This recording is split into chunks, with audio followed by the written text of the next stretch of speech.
welcome back to New Patients Now. Really looking forward to what I have for you all today. So, before I walked in here, somebody on our team came up and said, "Hey, when you share statistics, people really respond well to the videos, the reels, the things around the podcast that are going out." So I was like, all right, I got some quotes, or not quotes, but statistics for you. So around what we are going to talk about today. So what we're going to talk about today can increase the productivity of yourself or your team by somewhere between 14 to 23%. If you want to know how to increase the discretionary effort, which is that going above and beyond what is in your job description, right? This has the potential to increase that by 57%. Okay. If you would like to lower your absenteeism, so people showing up late, not showing up at all, last second saying, "Oh, I'm sick," when maybe they might not be, right? Well, this can actually decrease that by up to 78%. And it can decrease your turnover by 20 to 51%, depending on how bad that is in your practice. So if you want any of those things to happen in your practice, then I highly recommend that you pay attention to what we're about to talk about today. And that is this idea of engagement. Okay, so no, not getting engaged, not proposing, right? But like engagement. So sometimes this is one of those things that can turn into a little bit of a frou-frou conversation. It's like, oh, engagement, right? It's like, what is that? Your attitude? It's like, well, kind of. But I want to dissect this for you because ultimately what this is going to be able to do is really amplify what is going on that you want out of your life, your practice, your finances, and the people who you surround yourself with.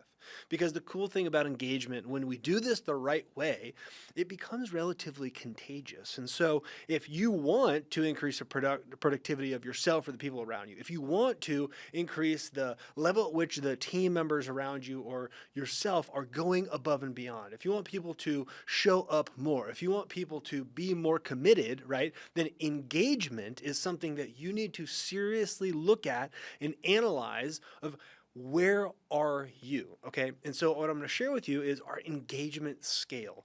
Now, this is something that we have been teaching clients and team members for years and years and years. And so if you're familiar with this, this is going to be a fantastic reminder for you. But if this is new, then I really want you to pay attention in detail. I want you to pause. I want you to go back. I want you to listen again, because the thing about the engagement scale and really measuring your own engagement is, well, you don't always want to be honest with yourself, because the thing about us as people, right? So I think we've talked about how judgmental humans can be, how every situation we walk into, you're almost looking for the thing that is either wrong with someone else or okay enough about yourself. So when we look at that in the context of engagement, right, you're most likely going to rate other people lower than you would rate yourself, because we have what some might call a unlimited capacity to deceive ourselves, right? Now, that's not intentional. That's not negative. It's just the truth, right? We are expert rationalizers. I always joke, whenever it comes to doing something that I want to do, I am highly talented. Like if you were to ask pretty much anybody that spends any time around me, they know what I'm talking about. Like I will joke. It's like, I am excellent at rationalizing why it is a good idea to do what I want to do, or why it is a good idea to spend the money on the thing that I think is important in that moment, right? Now, if I actually stepped back and spent time to think about it, and is that the best possible decision? Maybe not always the case. But I have a pretty high capacity, and I imagine you do too, to deceive myself in that being the right thing to do, okay? Or in I am doing the things that I should be doing, right? So what is going to be required for you to get the most out of the engagement scale that I'm going to share with you is really that radical transparency and honesty with yourself in the people around you to understand how to move yourself up. And if you can, and you're perfectly capable of doing that, but if you do it, right, the benefit on the other side are those things that I shared with you. Higher productivity, more people going above and beyond, the people around you actually showing up better, the people around you showing up more in a better state, right? And so if those are things that are interesting to you, let's go ahead and get to work. So when you consider this idea of engagement, okay, this is your level of persistence. This is your level of enthusiasm, your level of following through on your commitments. And the scale actually does a pretty good job of showing this. And so think about an area in your life where you want to or should be highly engaged. So do you need to be more engaged in growing your practice if you're the doctor? Do you need to be more engaged in being present to serve the patients that are in your practice if you're a team member? If you're just someone and you don't have a practice and you're not working in a practice, but you want to show up better for your family and you want to be a better example for your kids, right? So you can increase your engagement in all of those areas. So think about, what is that for you, right? So a lot of the people that we work with, it is, I went to school to be a clinician. I am very good at that, highly engaged in learning those things, going to a bunch of CE courses, right? Doing all the things to improve the clinical capacity, but they aren't very engaged in the business side of the practice, okay? So let's use that as an example. So if you want to increase your engagement in the business of the practice, and if you're a team member, you can increase your engagement in over-delivering to your patients, right? Well, let's look at what that might look like. And if you think about a scale, right? So it's a 0 to 10 scale. So in being engaged in growing your practice, okay, you can be at a 0. And there are many of you out there who are at 0. And 0 is like, I have no idea what I don't know what I'm doing wrong. So I don't even know what I don't know. I have no clue. I've spent all this time, all this money, all this effort, all this energy, right, to become a great clinician. But I really haven't spent any time on the business side. I've kind of stumbled into it, in an episode with a couple of clients that I think will be coming out soon, we talked about this idea of almost stumbling into, I think he called it like a $3 or $4 million lemonade stand. Like he had no clue around the business, no clue around the systems, but he went to work for his childhood orthodontist, and he ends up taking that practice over as that orthodontist retires. And so he's in this business, it's doing millions of dollars a year, and literally would probably rate himself as like a 0 to a 1 on the engagement in the business component of the practice. And so he says to himself, well, I need to increase that. I need to figure out how to put the people around me to increase my engagement in those things. And so that is what people will often come to us for. But what's important about that story is he understood where he sat. He didn't know what the engagement scale was. He had never seen it before, but he was able to kind of assess what was going on and say to himself, you know what? I actually don't quite know how to do this, which is really hard for people. Like asking for help and admitting you don't know how to do something are so often the most challenging things that we can do. Because it's almost, it's vulnerability. It's saying to someone, which as another human are very judgmental, right? So that I can't do this, or I don't know how to do it yet, which is the proper way to say that. Because really you could, it's just you haven't figured out how to do it yet. You have not accepted the fact that maybe you don't know everything, and you should go find those resources. And so when you're at a 0, you don't have a clue, or a 1, which is like limited knowledge, right? You can crawl your way up the engagement scale. So at a 3, right, avoids, insecure, limited interest. A 4 does just the minimum, skeptical, somewhat resistant. A 5, not good, not bad, too good to fire. So if you are a doctor and you kind of think about the engagement of the people around you, and you have this internal dialogue of, well, Cindy over there, I mean, yeah, I think she's doing fine. It's not too bad. What you're describing is someone that is too good to fire. And not in the way of like they're so good we can never live without them, but literally, it's not so bad that I have to take action, right? And a lot of people, unfortunately, the reason that increasing your engagement can be so impactful for your practice and for the people around you is because most of the time we're somewhere in the middle here. We're somewhere around the somewhat neutral. 6 has some wins, is relatively open-minded, right? 7 takes initiative, volunteers for leadership. 8 takes responsibility, plans, is grateful, self-starter, has conviction. Get up to a 9, you have a high tone level. You're learning on your own. You're willing to take some risk. You are an advocate. You are secure, okay? And then all the way up at the 10, right? And this is what we want to focus in on because the goal is to inch yourself closer to being a 10 on this scale in whatever it is that is important to you. So if that's growing the practice, if that's being better for your family, if that's being more financially independent, right? Whatever that is for you, listen to what it would mean to be a 10 on the engagement scale. Passionate, influencing, teaching, defending, confident, and competent. Okay, so let's dissect all those things, right? Let's just go through those items that sit at the top of this scale. So whatever it is that you would like to improve or increase or enhance in your life, well, if you were passionate about it, would you be better off? Yes. If you were able to actually influence other people around you to work towards that common goal, would that be better for you? Yes.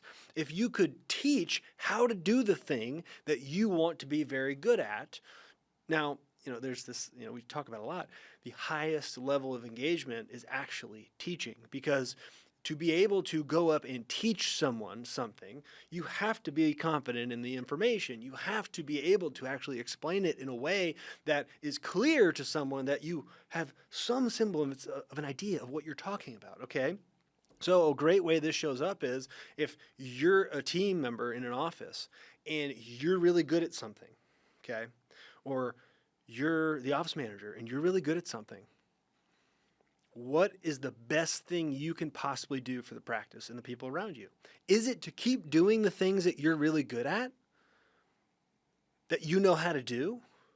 Or is it to teach someone else how to do that thing so that you can elevate, so that you can find the next thing that allows you to create more value for the practice, for the patients, and for the people around you? Because that's how we create new opportunities for ourselves, right? So the doctor who is a clinical nerd, right, for lack of a better term, who's going to all the CE courses and just absolutely taking in all that information, right, so that they can be the one in the practice who does all the clinical work, right? All across the spectrum, from very complicated to very simple cases, right?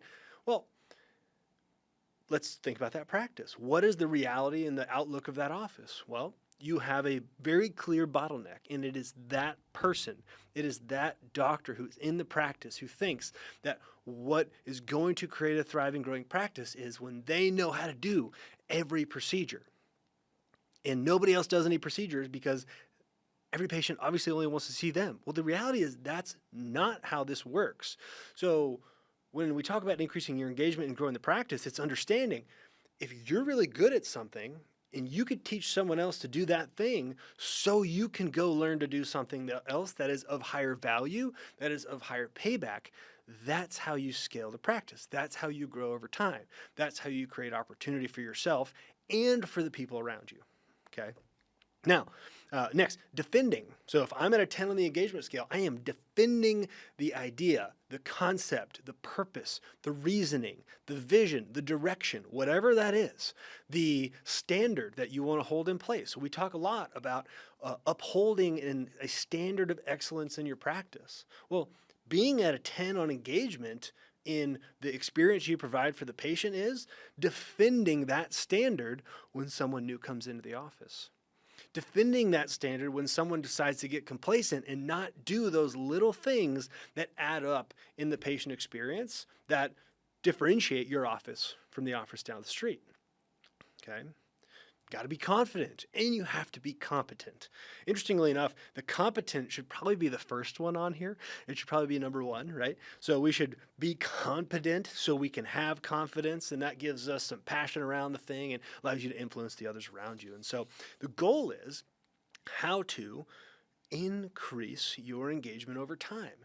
Now, if you heard something in the like 2 to 4 range, right? Low tone level, kind of resistant, right? We see this a lot with teams. When you first go in and start to train teams on systems and ask them to do things differently, right?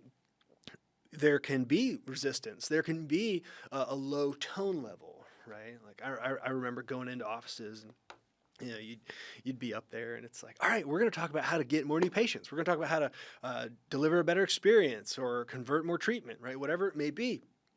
And you're setting up the day and getting to know everybody. And there's always that 1, 2, depending on the size of the team, maybe 3 people who are just sitting in the back, just like this. Just like, I have no interest in listening to what this person has to say because I have been doing this for 27 years, and this whippersnapper has no right to come in here and tell me how to do anything different in my job. Well,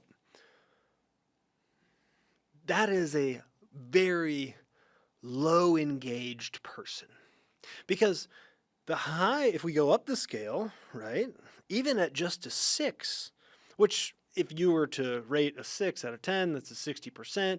If you're in school, which if you're a doctor, you guys like school. That was a joke. Open. So even at 60, which I believe is like a D, right? They're at least open-minded to some new things. So it doesn't take being at a 10 to see significant progress, but you want to work yourself up that scale. All right. So, let's talk about a few places that this can show up.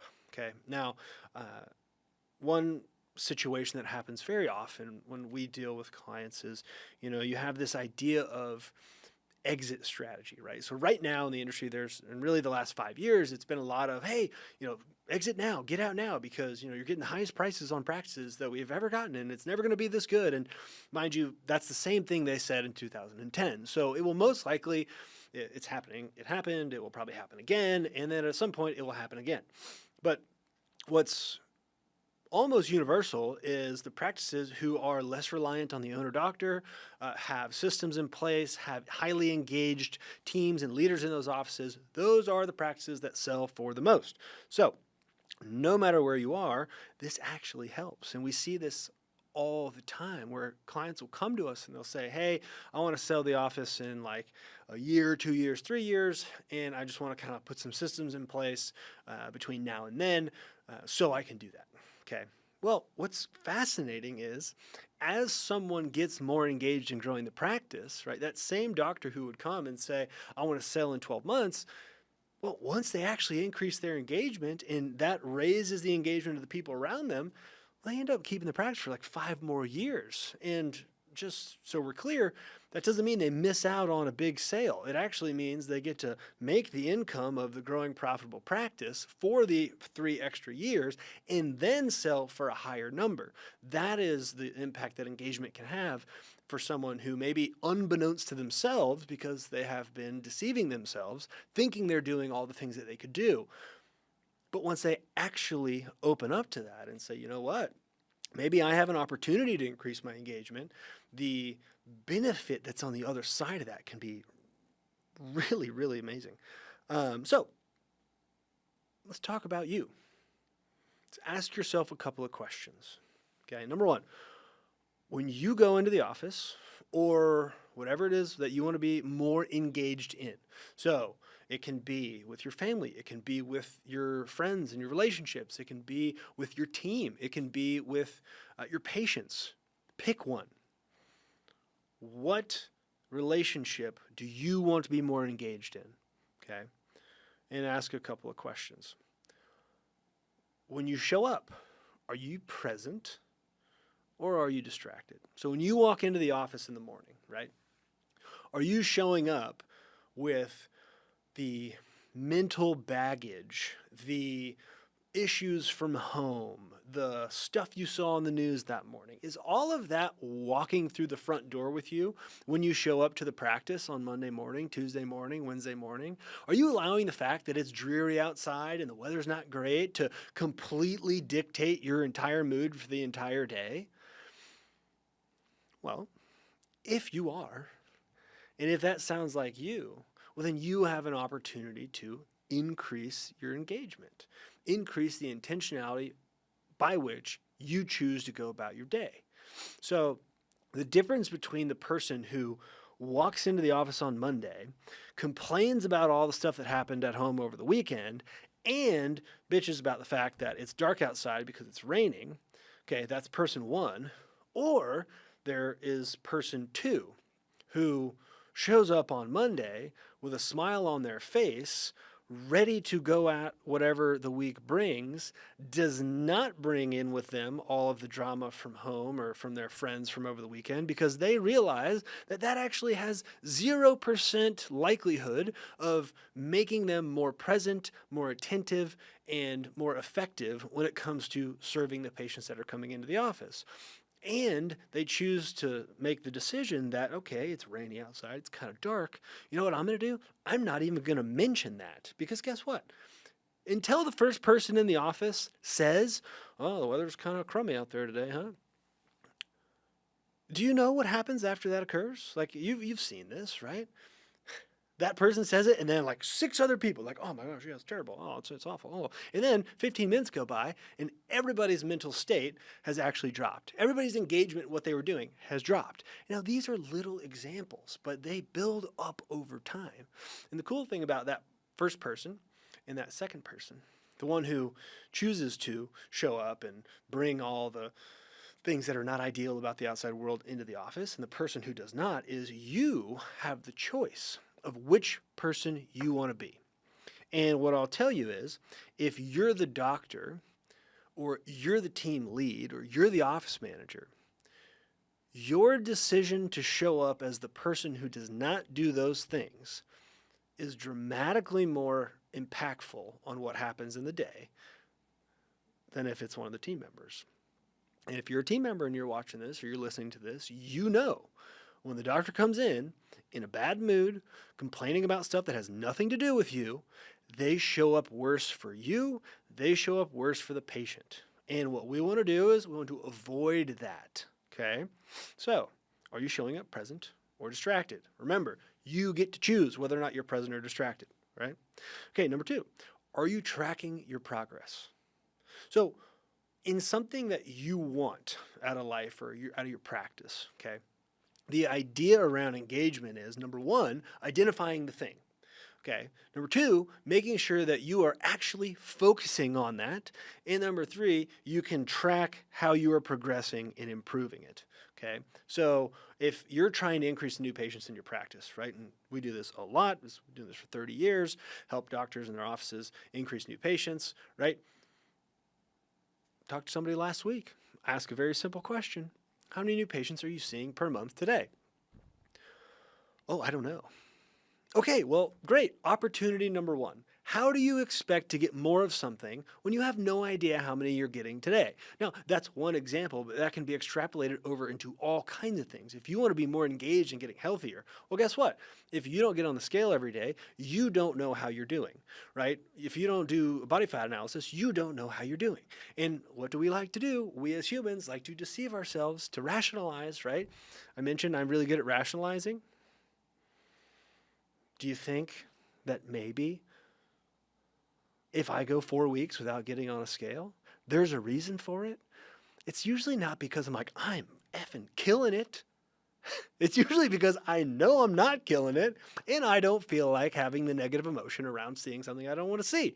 Now, that's me being honest and vulnerable with you. So you can judge me for it, or you can take that and say, where am I doing that in my life, and how can I cut that out? Okay. All right. And if you think about this scale, right? If you're not present, if you're not tracking towards a goal, if you're not doing those things, then you're definitely not working to influence the others around you to help you in that pursuit. So ask yourself, in what area or to what outcome am I actively influencing the people around me to make something better, to enhance something, to improve this for the patient, right? And really think about, like, where are you doing that? And if it's uncomfortable because you're kind of listening, you're like, I don't know, I can't think of any off the top of my head. Well, don't sit there and be like, oh shit, I'm not doing that. No, just pick something. Pick one thing this week to go out and say, I'm going to increase my engagement in this, and I'm going to be present with everyone around me. I'm going to actually figure out where we are. I'm going to set a target. I'm going to be engaged in tracking towards progress, and I'm going to influence the people around me to do those things as well. Okay, so let's go through. I got 10 ways that you can increase your engagement. Okay, so if you do these 10 things, then you are guaranteed to have higher engagement and get more out of whatever it is that you want to get more out of. And maybe we start with growing the practice, because that typically helps. It gives you a lot of confidence. All right, so number one, you have to have clarity of purpose. So you have to understand, like, what is it that you are trying to do, right? The worst thing I see, right? So if we're doing a marketing workshop and you got a room of doctors and marketing directors, and you ask the question, why should I go to your office and not somebody else down the street? The difference between the people who can answer that question and the ones who freeze and have no idea why, that tells me right from the beginning, they have no clarity of purpose. They're not really going after really anything. They're just showing up. They're going to work. That's it. They're not pursuing something. They don't have a confidence. They aren't a 10 on the engagement scale in delivering the best thing for the patient, because if they were, then they would have an answer for why should I see you over somebody else in town. Okay, so create a vision for the practice or for how you want to show up for your family. Okay, number two, set very specific goals. Don't get crazy. You don't need 27 goals, but you should have specific goals that are in line with how you want to show up and who you want to be.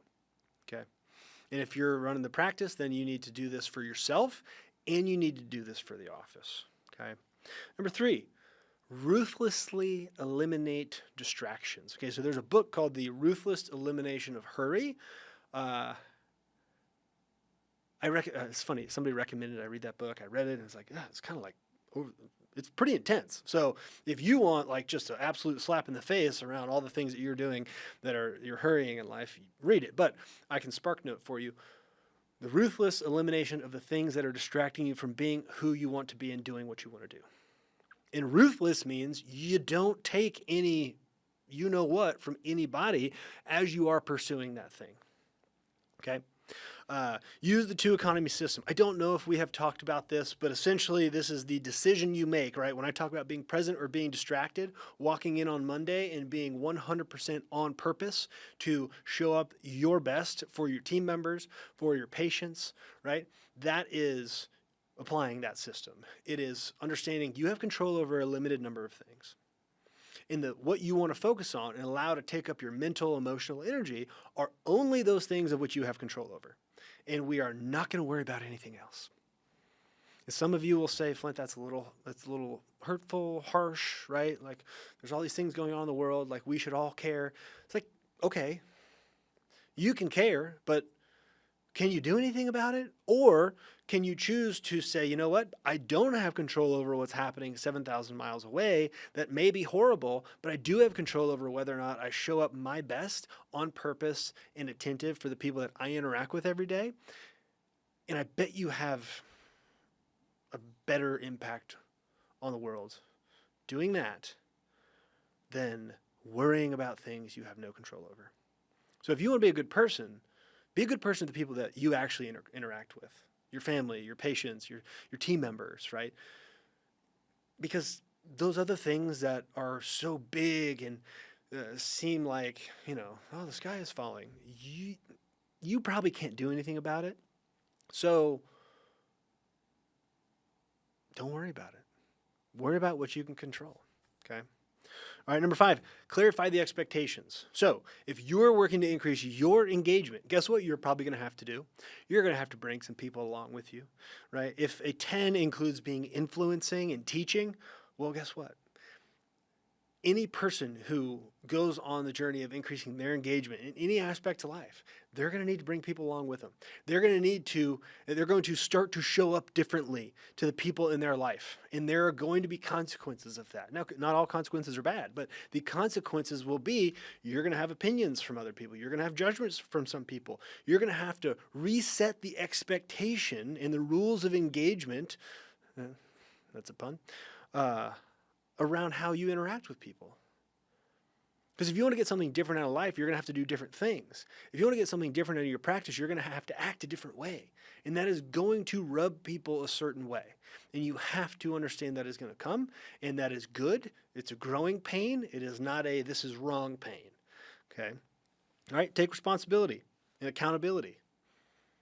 What you say, what you do, what you say you're going to do, and whether or not that happens, all has to be put on the table.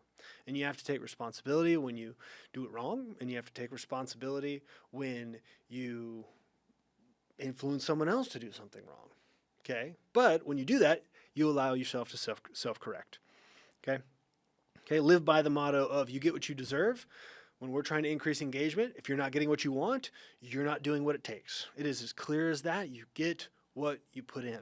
You get out what you put in. You do not get out dramatically more than you put in. You do not get out dramatically less than you put in. It just might take a while of you putting in more than you're putting in today to get to where you want to go. Okay. Maintain a positive mindset. Okay. As you work to increase your engagement in growing your practice, in being a better friend or boss or leader or teammate, right? There are going to be times where you get discouraged. There are going to be times where things don't go the way that you want them to go. And you say to yourself, well, I moved myself from a 5 to a 7 on the engagement scale, but this bad thing happened, so I'm going to go back to a 5. It's like, no. Like, stay positive. Keep working. It's a constant thing. And once you get up the scale, guess what? Something's going to come, and it's going to knock you down a little bit. And that's okay. Then we just have to move it back up.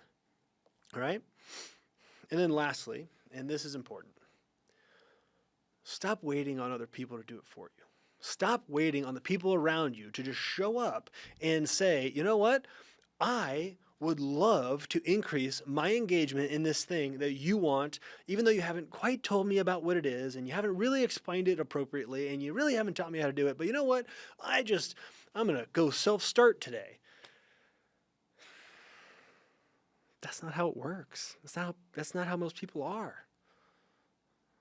You have to be the one. It takes the first person. And if you're in a leadership position, if you're the doctor, you probably have to be the one to do this. Because the reality of engagement is this. If you think your team or someone on your team is going to come to you and just ratchet up their engagement to the point where they're influencing the people around them and it's going to just fix all your problems, but you don't change, that person is going to leave to find someone who can match their engagement, right? So we see this happen all the time. If the doctor's super engaged, team members are very lowly engaged, the team member either rises to meet the doctor or those team members go find somewhere else to be unengaged, okay? And we can bring people in who have the capacity for engagement, okay? Or you got a team who is highly engaged, a doctor who is not, and the team wants the doctor so badly to get more engaged, to be more intentional, to show up better, to just want it. But guess what? They don't all do that. And so when you want that from your boss and they don't do it, that is what creates frustration, and that's when people decide to leave. So the reason engagement can be so effective in reducing turnover is because everybody's moving in the same direction. Everybody's being an advancing person. Everybody is working to show up better for each other and for the customers, the patients that they serve. Okay? So what I would ask you to do, and what I would recommend, is this. Think about this scale, and I'll go through it one more time. 0, I have no idea. 1, very limited, no action or awareness. 2, low tone level, resistant. 3, limited interest, avoids, acts put out. 4, does just the minimum, resistant. 5, not good, not bad, too good to fire. 6, has some wins, somewhat open-minded. 7, takes initiative, volunteers for leadership, good self-concept. 8, takes responsibility, plans, is grateful, a self-starter, has some conviction. 9, high tone level, learning on your own, willing to take risk, an advocate. Okay? And then 10, passionate, influencing, teaching, defending, confident, and competent. Think about the 3 areas in your life that are most important to you. Is it your family life? Is it your life in the practice? Is it how you're showing up for your patients? What is it? And then I want you to rate yourself on that scale. And then take the list I gave you of how to increase your engagement and get to work. And if you do it, and you actually follow that, I can promise you that people around you are going to start to look at you a different way. People around you are going to start to show up differently for you. People around you are going to start to ask you, hey, what's gotten into you? And it's going to be for a very, very good reason. You're going to get more out of what you're hoping to accomplish, right? And if there's anything that we can do to help you in that process, right, do not hesitate to reach out to our team. Would love to kind of help you throughout that process, as we have thousands of times with other doctors, other teams. And so hopefully that was helpful for you today. Look forward to getting back in a couple of weeks. Have a fantastic rest of your day.